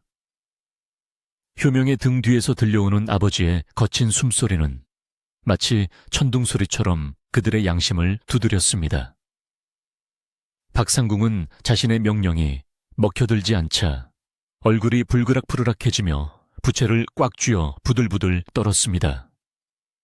이것은 단순한 항명이 아니라 권력에 대한 도덕의 승리였고 거짓에 대한 진실의 방역이었습니다. 효명은 흔들리는 무사들의 눈빛을 읽고 다시 한번 입을 열었습니다. 이번에는 분노가 아닌 호소력이 짙게 배어있는 목소리였습니다. 이보시오, 무사님들. 여러분의 칼은 나라를 지키고 백성을 보호하라고 있는 것입니다. 힘없는 효자를 베고 병든 노인을 길바닥에 내동댕이 치는 것이 무사의 도리입니까? 저를 죽여 대감의 체면을 세울 수는 있겠으나 그 오명은 평생 여러분의 이름 뒤를 따라다닐 것입니다. 효명의 말은 무사들의 가슴 깊은 곳을 찔렀습니다. 무사 중 우두머리로 보이는 자가 슬그머니 칼끝을 내리며 고개를 돌렸습니다. 그 작은 움직임은 마치 댐이 무너지는 것과 같은 큰 변화를 가져왔습니다. 다른 무사들도 하나둘씩 칼을 거두고 뒷걸음질치기 시작한 것입니다. 박상궁은 사태가 자신의 뜻대로 돌아가지 않음을 직감했습니다. 여기서 억지로 효명을 끌고 가거나 해코지했다가는 이 소문이 한양까지 퍼져 자신의 명성에 먹칠하게 될 것이 분명했습니다. 효자를 핍박하여 죽게 만든 탐관오리라는 낙인이 찍히면 그의 정치 생명은 그것으로 끝장이나 다름없었습니다. 그는 입술을 깨물며 끓어오르는 분화 같은 분노를 억지로 삼켰습니다. 마을 사람들의 눈빛은 이제 두려움에서 경멸로 바뀌어 그를 쏘아보고 있었습니다. 그는 더 이상 이곳에서 환영받지 못하는 이방인이자 불청객이었습니다. 그는 자신의 패배를 인정해야만 했습니다. 하지만 그 권력자의 자존심상 그냥 물러날 수는 없었습니다. 어리석은 것들 같으니라고. 박상궁이 자리에서 벌떡 일어나며 소매를 획 뿌리쳤습니다. 내 너희의 그 좁은 소견머리가 딱하여 더 이상 말을 섞지 않겠다. 천하의 인재를 알아보지 못하고 진흙탕에 처박혀 살겠다니. 평생 그렇게 구질구질하게 살다가 죽거라. 그는 끝까지 독서를 퍼부으며 자신의 초라한 퇴장을 감추려 애썼습니다. 그는 하인들에게 가마를 대라고 소리쳤습니다. 하인들은 허둥지둥 가마를 대령했고 박상궁은 도망치듯 가마 안으로 몸을 숨겼습니다. 가자. 이런 재수 없는 곳에는 한시도 더 머물고 싶지 않다. 그의 고함과 함께 가마꾼들이 가마를 들어 올렸습니다. 화려했던 박상궁의 행렬은 올 때와는 달리 쫓기듯 마을을 빠져나갔습니다. 흙먼지를 일으키며 멀어지는 가마를 보며 마을 사람들은 그제야 참았던 숨을 한꺼번에 내쉬었습니다. 우리가 이겼어. 효명이가 대감을 이겼어. 누군가 외치자 와 하는 함성이 터져 나왔습니다. 사람들은 서로 얼싸안고 덩실덩실 춤을 추었습니다. 그것은 단순한 기쁨이 아니라 짓눌려 있던 가슴속 응어리가 풀리는 해방감이었습니다. 효명은 그 자리에 털썩 주저앉았습니다. 다리에 힘이 풀려 더 이상 서 있을 수 없었습니다. 등 뒤에 아버지가 걱정되어 끈을 풀고 아버지를 앞으로 안았습니다. 아버지의 눈에서는 굵은 눈물이 하염없이 흘러내리고 있었습니다. 아버지, 괜찮으세요? 놀라셨지요? 효명은 떨리는 손으로 아버지의 얼굴을 감싸 쥐었습니다. 아버지는 말없이 아들의 손을 자신의 볼에 비비며 고개를 끄덕였습니다. 그 눈빛에는 고맙다, 장하다, 미안하다는 수만 가지의 감정이 담겨 있었습니다. 아버지는 살아생전 아들이 이렇게 당당하고 멋진 모습을 보일 줄은 꿈에도 몰랐을 것입니다. 효명은 아버지의 품에 얼굴을 묻고 엉엉 소리내어 울었습니다. 그동안 참아왔던 서러움과 두려움이 눈물과 함께 씻겨 내려갔습니다. 마을 사람들도 그 모습을 보며 눈시울을 붉혔습니다. 촌장이 다가와 효명의 어깨를 두드려 주었고 아낙네들은 옷자락으로 눈물을 훔쳤습니다. 소동이 가라앉자 심노인이 지팡이를 짚고 효명 앞으로 다가왔습니다.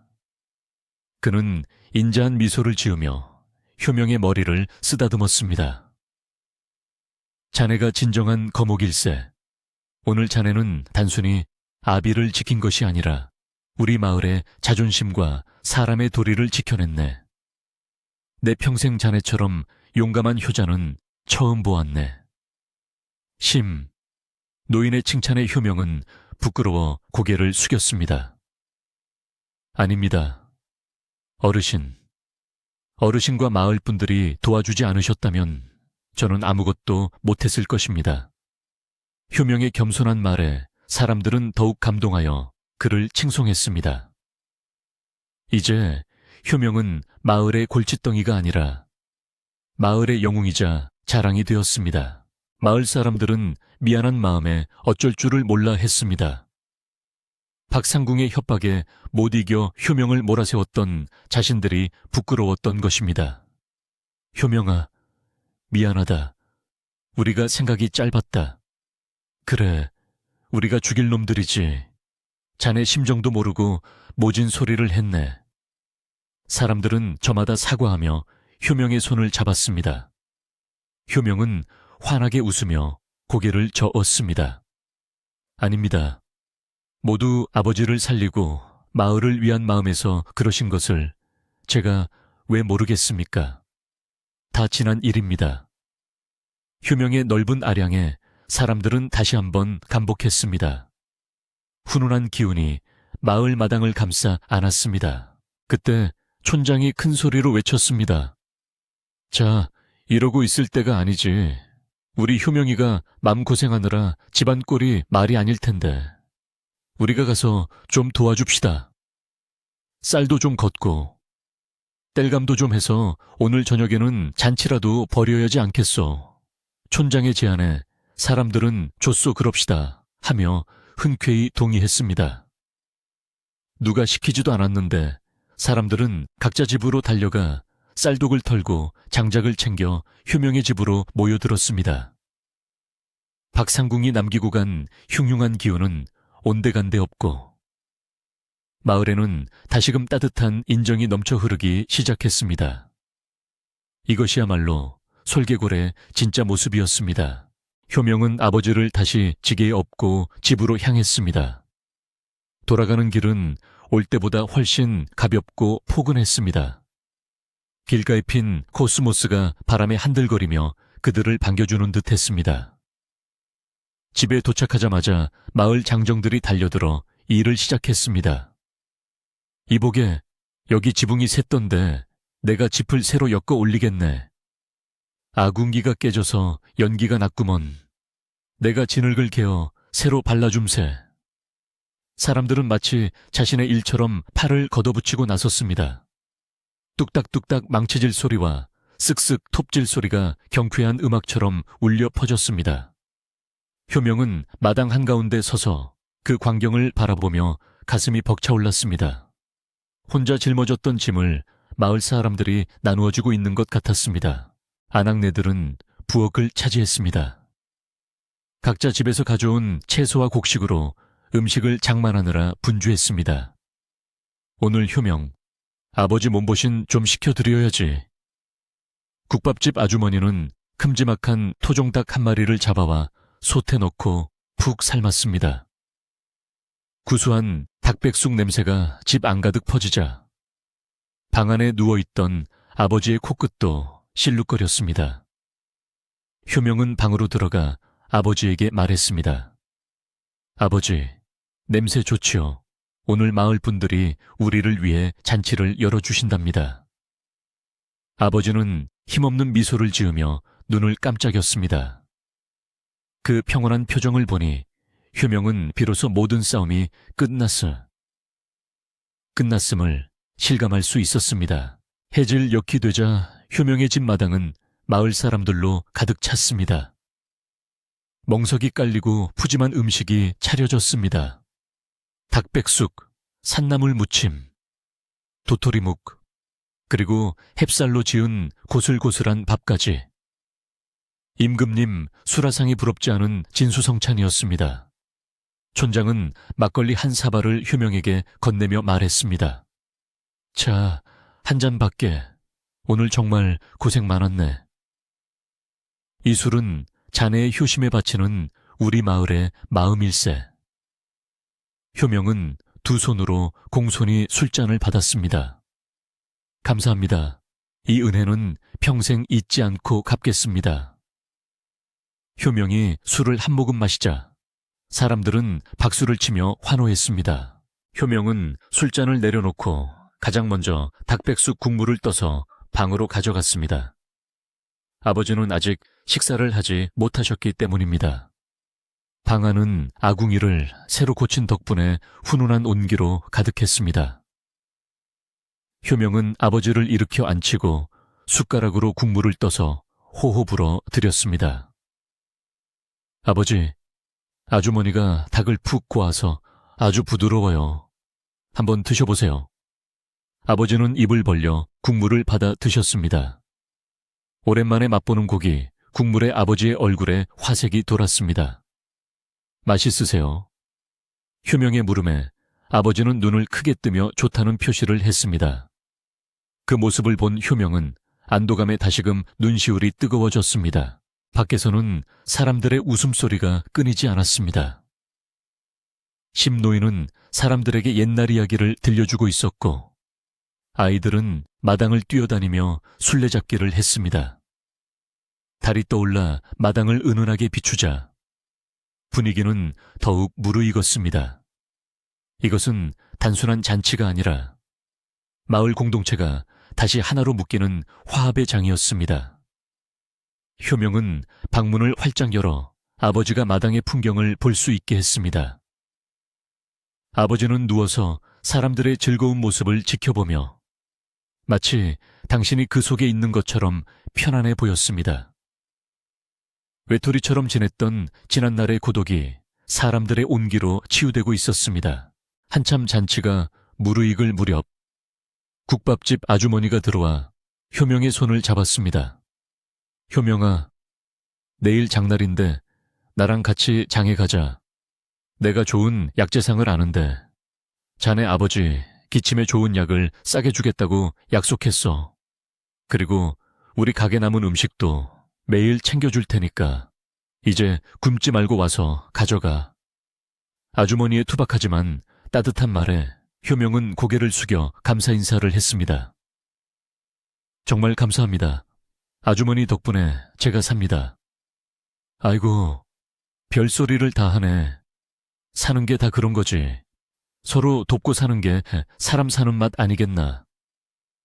아주머니는 쑥스러운 듯 웃으며 부엌으로 돌아갔습니다.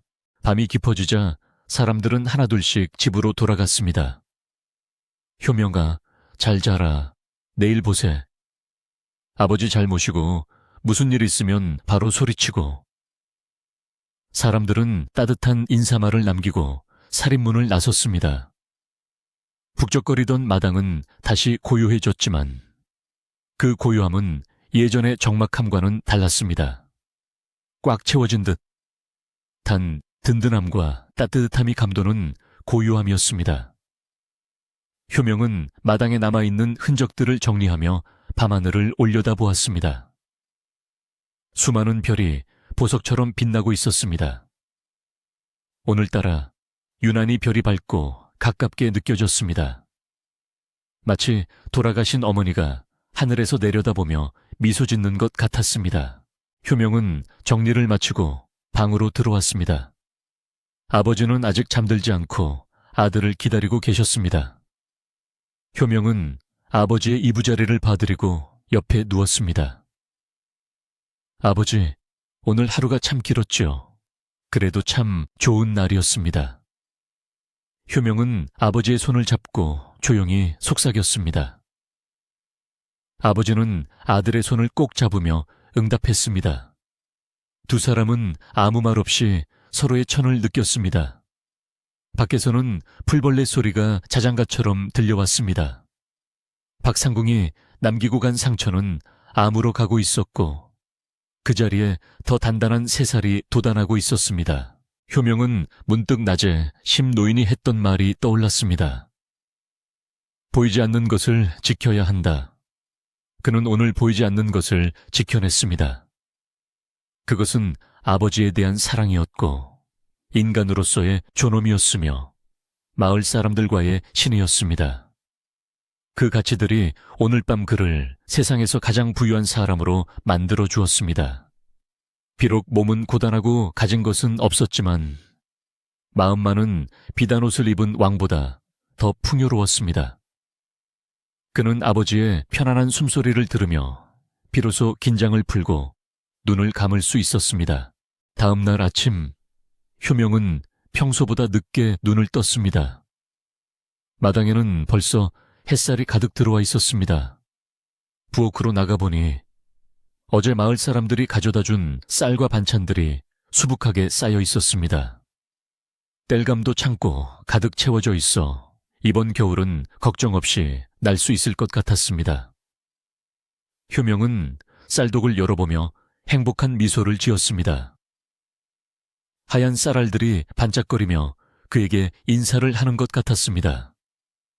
그는 쌀을 한 바가지 퍼서 정성스럽게 밥을 안쳤습니다. 타닥타닥 장작 타는 소리가 경쾌하게 아침을 깨웠습니다. 밥 냄새가 구수하게 퍼져나가자 집 안에는 활기가 돌기 시작했습니다. 아침 식사를 마친 후 효명은 다시 지게를 짊어졌습니다. 오늘은 국어를 하러 가는 것이 아니라 산에 가서 땔감을 더 해오고 약초를 캐러 갈 생각이었습니다. 아버지를 지게에 태우고 대문을 나서는데 문 앞에 웬 꾸러미 하나가 놓여 있었습니다. 풀어보니 털로 짠 따뜻한 덧신 한 켤레와 쪽지가 있었습니다. 자네 아버지 발이 시려 보이더구먼. 올겨울 따뜻하게 나시라고 짰네. 옆집 할멈. 서툰 글씨로 쓰인 쪽지를 보고 효명은 가슴이 뭉클해졌습니다. 그는 덧신을 아버지의 발에 신겨드렸습니다. 크기도 딱 맞고 아주 따뜻해 보였습니다. 아버지, 옆집 할머니가 주셨어요. 이제 발 시릴 걱정은 없겠네요. 효명은 가벼운 발걸음으로 산을 올랐습니다. 숲속은 맑은 공기와 새소리로 가득했습니다. 어제까지만 해도 무겁게만 느껴졌던 지게가 오늘은 깃털처럼 가볍게 느껴졌습니다. 등 뒤에 아버지도 기분이 좋은지 연신 콧노래 비슷한 소리를 내셨습니다. 효명은 산 중턱에 앉아 잠시 쉬며 아래를 내려다보았습니다. 솔개굴 마을이 평화롭게 펼쳐져 있었습니다. 굴뚝마다 밥 짓는 연기가 피어오르고 사람들이 일터로 나가는 모습이 보였습니다. 저 평범한 풍경이 얼마나 소중한 것인지 효명은 뼈저리게 느꼈습니다. 그는 다시는 이 평화를 깨뜨리지 않겠다고, 아버지와 함께 이곳에서 끝까지 살아가겠다고 다짐했습니다. 바람이 불어와 효명의 땀을 식혀주었습니다. 이제 곧 겨울이 오겠지만 효명은 더 이상 겨울이 두렵지 않았습니다. 그에게는 사랑하는 아버지가 있고 든든한 이웃들이 있었으니까요. 그 어떤 추위도, 그 어떤 시련도 그들의 따뜻한 마음을 얼게 할 수는 없을 것입니다. 효명은 아버지를 업고 다시 힘차게 걸음을 옮겼습니다. 그의 발자국 하나하나가 이 땅에 깊이 새겨지며 효의 진정한 의미를 이야기하고 있었습니다. 산새들이 그들의 앞길을 축복하듯 지저귀며 날아올랐습니다. 계절의 흐름은 어김이 없어. 솔개굴 산마루에도 어느덧 하얀 첫눈이 내리기 시작했습니다. 예년 같았으면 다가올 추위와 배고픔 걱정에 한숨부터 내쉬었을 테지만 올해 효명의 초가집 풍경은 사뭇 달랐습니다. 마을 사람들이 십시일반으로 모아준 장작이 처마 밑에 그득하게 쌓여 있었고 부엌 쌀독에는 뽀얀 햅쌀이 찰랑거리고 있었기 때문입니다. 효명은 문풍지를 새로 바른 방문을 열고 마당에 소복이 쌓이는 눈을 바라보았습니다. 차가운 눈바람이 불어왔지만 등 뒤에 방 안에서는 따뜻한 온기가 새어나와 그의 어깨를 감싸주었습니다.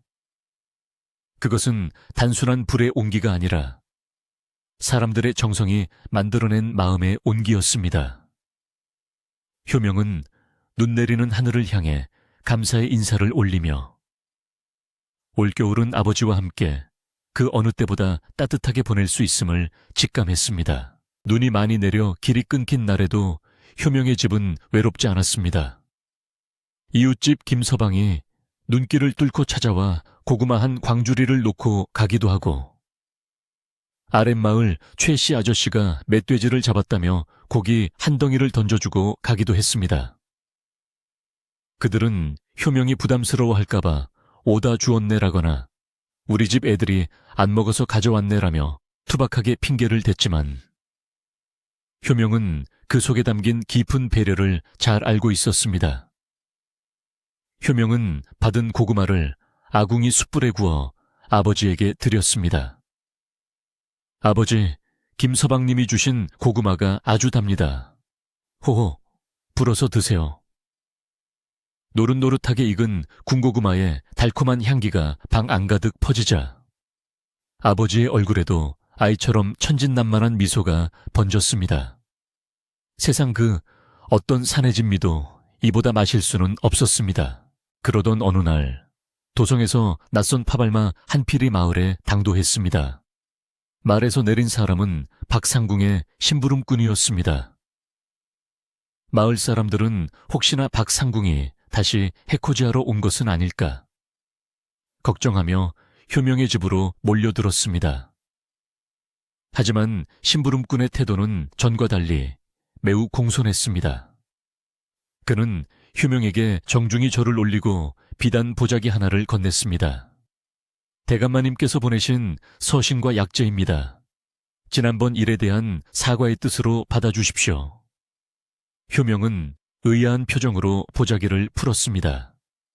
그 안에는 귀한 산삼 한 뿌리와 최고급 소미불, 그리고 박상궁의 친필 서신이 들어있었습니다.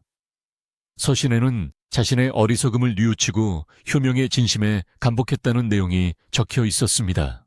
박상궁은 서신에서 이렇게 고백했습니다. 내 평생 권력을 좇으며 수많은 사람을 부려보았으나 자네처럼 진심으로 나를 부끄럽게 만든 이는 없었네. 자네의 그 꼿꼿한 효심이 나로 하여금 잊고 지냈던 내 부모님을 떠올리게 했네. 부디 이 약소한 선물을 받아 노친의 병환에 보탬이 되게 해주게. 이것은 뇌물이 아니라 한 아들이 다른 아들에게 보내는 존경의 표시일세. 효명은 서신을 읽고 잠시 먹먹해졌습니다. 권력에 눈이 멀었던 사람의 마음마저 움직인 것은 바로 진실한 사랑의 힘이었습니다. 마을 사람들은 박상궁의 변화에 놀라워하면서도 결국 효명의 진심이 통했다며 기뻐했습니다.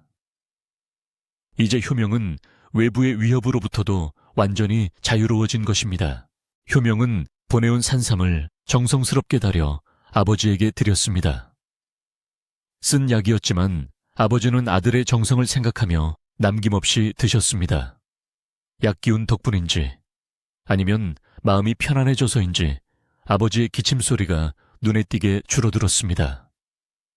밤마다 고통스러워하며 잠 못 이루던 날들이 사라지고 아버지는 밤새 평온하게 주무실 수 있게 되었습니다. 효명은 곤히 잠든 아버지의 얼굴을 들여다보며 안도의 숨을 내쉬었습니다. 아버지의 뺨의 살이 조금씩 오르고 혈색이 도는 것을 보는 것이야말로 효명에게는 가장 큰 기쁨이자 보상이었습니다. 그는 벼슬을 얻지 못했지만 벼슬로는 절대 살 수 없는 아버지의 편안한 잠을 얻은 것입니다. 겨울밤이 깊어지면 효명은 아버지 곁에 앉아 집신을 삼았습니다. 예전에는 먹고 살기 위해 쫓기듯 일해야 했지만 이제는 다가올 봄을 준비하며 여유로운 마음으로 지푸라기를 엮었습니다. 스슥 스슥 지푸라기 비비는 소리가 조용한 방 안에 리듬을 만들었습니다. 아버지는 깨어 계실 때면 아들이 일하는 모습을 가만히 지켜보셨습니다. 효명은 틈틈이 아버지에게 말을 걸었습니다. 아버지, 이 신발 다 만들면 봄에 꽃구경 갈 때 신겨드릴게요. 뒷산에 진달래가 피면 정말 예쁘거든요. 아버지는 눈을 깜빡이며 좋다는 의사를 표현했습니다. 두 사람 사이에는 많은 말이 필요 없었습니다. 함께 숨쉬고 있다는 사실만으로도 충분히 행복했기 때문입니다. 마을에서 효명은 이제 효자라는 칭송을 넘어 존경받는 인물이 되었습니다. 아이들은 길에서 효명을 만나면 허리를 굽혀 인사했고 어른들은 자식들을 훈계할 때 효명의 이야기를 들려주었습니다. 효명이 밤만 닮아라. 부모 섬기는 것이 곧 하늘을 섬기는 것이다. 솔개골은 이제 단순한 상골 마을이 아니라 효자가 사는 마을로 소문이 나서 인근 고을에서도 구경 오는 사람들이 생겨났습니다. 그들은 효명의 집 앞을 지나가며 발걸음을 멈추고 고개를 숙였고 때로는 쌀이나 과일을 몰래 놓고 가기도 했습니다. 효명의 집은 마을의 자랑이자 사람들의 마음을 정화하는 성지가 되어가고 있었습니다. 어느 눈 내리는 오후, 심노인이 지팡이를 짚고 효명의 집을 찾았습니다. 효명은 얼른 밖으로 나가 노인을 부축하여 따뜻한 아랫목에 모셨습니다. 어르신, 눈길에 어찌 오셨습니까? 미끄러우실 텐데 심노인은 허허 웃으며 아버지의 안부를 물었습니다. 자네 춘부장은 좀 어떠신가? 얼굴이 많이 좋아지셨구먼. 심노인은 아버지의 손을 잡고 덕담을 건넸습니다. 그리고 효명에게 따뜻한 차 한 잔을 청했습니다. 효명은 둥굴레를 우려낸 구수한 차를 대접했습니다. 심노인은 차를 한 모금 마시고는 깊은 눈으로 효명을 바라보며 말했습니다. 자네는 알까 모르겠네. 자네가 지킨 것이 단지 아비 한 사람만이 아니라는 것을. 심노인은 찻잔을 내려놓으며 말을 이었습니다. 자네 덕분에 우리 마을 사람들의 마음속에 있던 이기심이 녹아내렸네. 서로 돕고 아끼는 마음이 다시 살아났어. 자네가 심은 효라는 씨앗이 마을 전체에 퍼져 사랑이라는 열매를 맺은 것일세. 나는 그게 참으로 고맙네. 심노인의 말씀에 효명은 가슴이 뭉클해졌습니다. 자신은 그저 자식된 도리를 다하려 했을 뿐인데 그것이 이토록 큰 파장을 일으킬 줄은 몰랐습니다. 효명은 겸손하게 고개를 숙였습니다. 과찬이십니다. 저는 그저 아버지 곁에 있고 싶었을 뿐입니다. 심노인은 그런 효명의 어깨를 두드리며 흐뭇한 미소를 지었습니다. 겨울이 지나고 봄이 오자 효명의 집 마당에는 매화꽃이 흐드러지게 피었습니다. 효명은 약속대로 아버지를 지게에 업고 꽃 구경을 나섰습니다. 따스한 봄 햇살이 내리쬐는 산길을 걸으며 아버지는 어린아이처럼 좋아하셨습니다. 꽃이 피바람에 날려 아버지의 어깨에 내려앉자 효명은 꽃잎을 털어주며 말했습니다. 아버지, 꽃이 참 곱지요. 내년에도 후년에도 저랑 같이 꼭 꽃 구경 오셔야 해요. 아버지는 아들의 등에서 고개를 끄덕이며 아들의 목을 꽉 끌어안았습니다. 아버지의 팔에서 느껴지는 힘은 예전보다 훨씬 강해져 있었습니다. 그것은 삶에 대한 의지이자 아들에 대한 깊은 사랑의 표현이었습니다. 세월은 유수와 같이 흘러 효명의 머리에도 어느덧 흰 서리가 내리기 시작했습니다. 하지만 그의 지극한 봉양 덕분에 아버지는 기적처럼 오랫동안 생명을 이어갔습니다. 비록 몸을 일으켜 걷지는 못했지만 아버지는 아들의 보살핌 속에서 마음만은 누구보다 자유롭고 평안했습니다. 사람들은 100살이 다 된 노인이 저렇게 정정한 것은 하늘이 효명에게 내린 상이라며 입을 모았습니다. 효명은 늙어가는 아버지와 함께 늙어가는 자신의 모습이 좋았습니다. 주름진 얼굴과 거친 손은 두 사람이 함께 건너온 세월의 훈장과도 같았습니다. 그들은 서로의 눈빛만 봐도 무엇을 원하는지 알 수 있는 때려야 뗄 수 없는 영혼의 단짝이었습니다. 어느 늦가을 저녁, 효명은 여느 때처럼 아버지를 위해 저녁상을 차렸습니다. 메뉴는 아버지가 가장 좋아하시는 묽은 잣죽이었습니다. 고소한 잣 향기가 방 안에 은은하게 퍼졌습니다. 효명은 아버지를 품에 안고 숟가락으로 죽을 떠먹여 드렸습니다. 아버지, 하세요. 아버지는 오물오물 죽을 받아 드시다가 문득 식사를 멈추고 효명의 얼굴을 빤히 쳐다보셨습니다. 그리고 떨리는 손을 아주 천천히 들어올려 효명의 뺨을 어루만지셨습니다. 그 거친 손바닥의 감촉에 효명은 숟가락을 멈추고 아버지의 눈을 바라보았습니다. 아버지의 눈시울이 붉어져 있었습니다. 아버지는 평생 하지 못했던 말을 눈빛으로 쏟아내고 계셨습니다. 고맙다. 내 아들로 태어나줘서 정말 고맙다. 너 때문에 내 삶은 고통이 아니라 축복이었다. 말로 하지 않아도 그 마음이 고스란히 전해져 와. 효명은 참았던 눈물을 터뜨리고 말았습니다. 그는 아버지의 손을 자신의 뺨에 더 깊이 누르며 오열했습니다. 아니에요, 아버지. 제가 더 감사합니다. 제 곁에 계셔 주셔서, 저를 떠나지 않으셔서 제가 살 수 있었습니다. 두 부자는 서로를 부둥켜 안고 한참을 울었습니다. 그것은 슬픔의 눈물이 아니라 서로의 존재에 대한 벅찬 감사와 사랑의 눈물이었습니다. 그날 밤 효명은 아버지를 씻기고 잠자리에 눕혀 드렸습니다. 아버지는 여느 때보다 편안한 얼굴로 금세 잠이 드셨습니다. 규칙적인 숨소리가 방 안을 평화롭게 채웠습니다.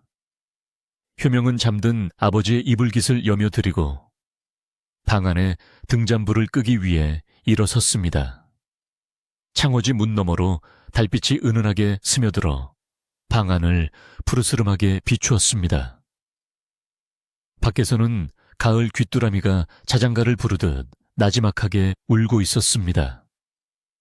효명은 잠시 자리에 멈춰 서서 이 평화로운 풍경을 가슴에 담았습니다. 화려한 관복도, 높은 벼슬도 없었지만 이 순간 효명은 세상 그 누구보다 부유하고 행복했습니다. 효명은 다시 자리에 누워 아버지의 손을 살며시 잡았습니다. 아버지의 손은 따뜻했습니다. 그는 그 온기를 느끼며 눈을 감았습니다. 내일 아침에도 아버지를 위해 죽을 끓이고 마당을 쓸고 아버지와 함께 햇볕을 쬐을 것입니다. 그런 소박한 일상이 계속되는 한 효명에게는 매일매일이 기적이고 축복일 것입니다. 바람이 잦아들고 세상의 모든 소음이 사라진 깊은 밤, 효명의 집에는 오직 두 사람의 고른 숨소리만이 평화롭게 어우러졌습니다.